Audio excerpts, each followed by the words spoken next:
100 साल का बूढ़ा अपनी जिंदगी से तंग आकर खुद को जिंदा दफनाने का सोच ही रहा था कि अचानक उसकी कुदाल किसी सख्त चीज से टकराई। जब उसने मिट्टी हटाई तो सामने निकला चमचमाता सोने का टुकड़ा।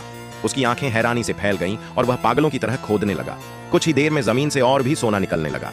उसे जरा भी अंदाजा नहीं था कि मौत की तलाश में निकला ये रास्ता उसे सोने के पहाड़ तक पहुंचा देगा। बूढ़ा खुशी से अपने मुंह पर हाथ रख लेता है, मानो डर हो कि जरा सी आवाज भी इस चमत्कार को तोड़ न दे।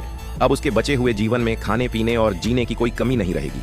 मगर उसे यह कहां पता था कि यही सोना उसकी बर्बादी का कारण बनने वाला है। सोना समेटकर वह शहर की ओर निकल पड़ा, नई जिंदगी शुरू करने के सपनों के साथ। लेकिन किस्मत फिर बेरहम साबित हुई।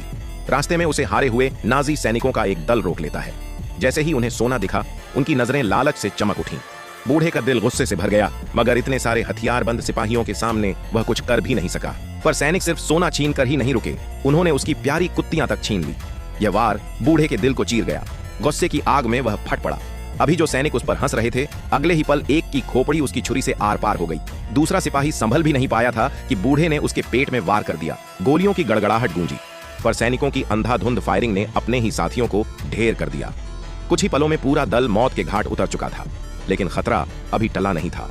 दूर से आती टैंकों की गड़गड़ाहट उसकी तरफ बढ़ रही थी। बूढ़ा तुरंत जान बचाकर भाग निकला, मगर नाजी अफसर ने उसे पीछा करने का हुक्म नहीं दिया, क्योंकि वह जानता था कि आगे उसी ने बारूदी सुरंगों का जाल बिछा रखा है।